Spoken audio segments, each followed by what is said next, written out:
Bismillahirrahmanirrahim. Assalamualaikum warahmatullahi wabarakatuh.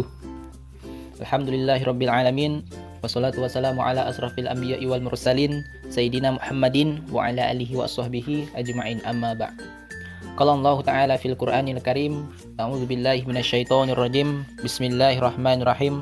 Fazkuruni azkurkum washkuruli wala takfurun. Teman-teman semua yang kami banggakan, teruntuk teman-teman kelas F yang kita saat ini berada ataupun dipisahkan oleh jarak, tapi percayalah, kita tidak pernah terpisah di setiap langkah dan doa kita. Beranggotakan saya sendiri, Arif Zefrizen, yang kedua yaitu Adi Rahman, yang ketiga adalah Ahmad Ainun Rifai. Di sini kami menjelaskan tentang MBS. Apa itu MBS? MBS adalah kependekan dari manajemen sekolah. Nah, manajemen sekolah. Baik, langsung saja kita mulai dari pengertian manajemen sekolah. Nah, manajemen adalah proses perencanaan, pengorganisasian, pengarahan, dan pengawasan usaha-usaha para anggota organisasi. Ini pendapat yang disebutkan oleh Hani Handoko. Sedangkan pendapat lain mengatakan bahwa manajemen sekolah adalah merupakan aplikasi ilmu manajemen dalam bidang persekolahan. Nah, seperti itu. Dan pendapat yang ketiga, manajemen sekolah adalah proses pendayagunaan sumber-sumber manusia bagi penyelenggaraan sekolah secara efektif. Ini menurut James CR. Oke, kita lanjut ke poin selanjutnya, yaitu tujuan manajemen sekolah. Tujuan manajemen sekolah ini adalah untuk penerapan manajemen sekolah pada intinya adalah untuk penyeimbangan struktur kewenangan antara sekolah, pemerintahan daerah, pelaksanaan proses, dan pusat sehingga manajemen menjadi lebih efisien. Nah, itu salah satu tujuan manajemen sekolah. Kita lanjut. Fungsi manajemen sekolah. Di sini fungsi manajemen sekolah ada setidaknya ada 4 ya. Mungkin nanti teman-teman memiliki fungsi yang lebih banyak ataupun lebih dari 4, boleh ditambahkan. Tapi di sini kami mencantumkan ada 4. Yang pertama yaitu mengalokasikan baik sumber daya maupun kegiatan mengajar sehingga masing-masing tahu tugas dan tanggung jawabnya.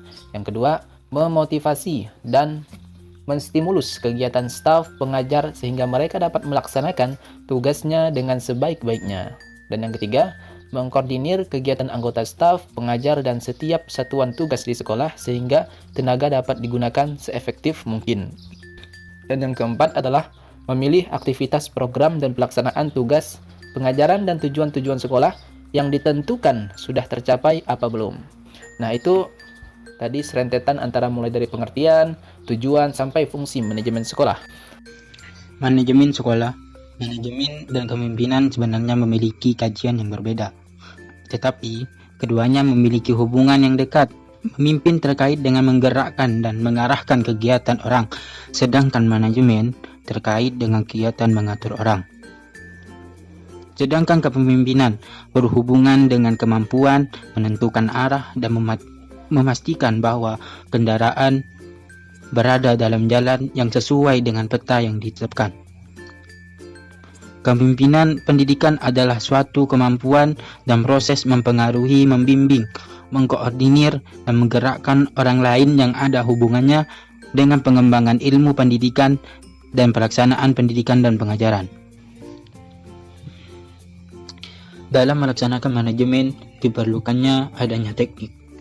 Teknik-teknik yang manajemen kependidikan pendidik di sekolah, yakni di sini ada 6. Yang pertama, teknik manajemen konvensional.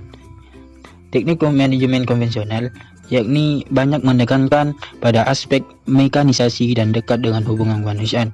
Yang kedua, manajemen by personality, yang mana teknik ini dilaksanakan dengan diwarnai oleh pengakuan akan kewibawaan seseorang mengelola organisasi.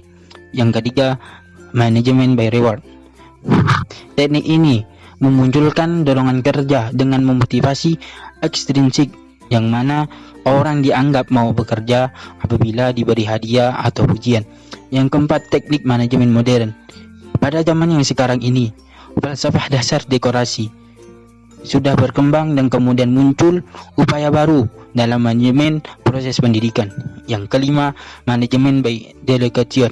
Teknik ini dilaksanakan dengan memberikan kepercayaan dan pengakuan atas prestasi dan kemampuan anggota. Teknik yang terakhir, manajemen by system, yang mana teknik ini dilaksanakan dengan melihat komponen-komponen yang ada dalam organisasi pendidikan sebagai kesatuan yang utuh. Misalnya yakni manajemen yang ada di sekolah. Baik, di sini saya akan melanjutkan presentasi yang telah disampaikan oleh teman-teman saya. Di sini saya akan menyampaikan poin rencana pengembangan sekolah. Rencana pengembangan sekolah ini biasa disebut juga dengan RPS, yang artinya ini merupakan salah satu wujud dari salah satu fungsi manajemen sekolah yang amat penting, yang harus dimiliki sekolah untuk dijadikan sebagai panduan dalam menyelenggarakan pendidikan di sekolah, baik itu untuk jangka panjang, menengah, maupun pendek. Rencana pengembangan sekolah ini memiliki fungsi yang amat penting guna memberi arahan dan bimbingan bagi para pelaku sekolah dalam rangka mencapai tujuan sekolah yang lebih baik dan resiko yang kecil, dan untuk mengurangi ketidakpastian masa depan. Di sini tujuan rencana pengembangan sekolah ini banyak sekali. Ini ada 3 kalau di makalah kami. Yang pertama adalah menjamin agar perubahan atau tujuan sekolah yang telah ditetapkan dapat dicapai dengan tingkat kepastian yang tinggi dan risiko yang kecil. Yang kedua ini adalah mendukung koordinasi antara pelaku sekolah. Dan yang terakhir, menjamin terciptanya integrasi, sinkronisasi, dan sinergi baik antar pelaku sekolah, antar sekolah, dan dinas pendidikan kabupaten, dan antar waktu. Sekian yang dapat kami sampaikan, kurang dan lebihnya mohon maaf. Akhir kalam, assalamualaikum warahmatullahi wabarakatuh.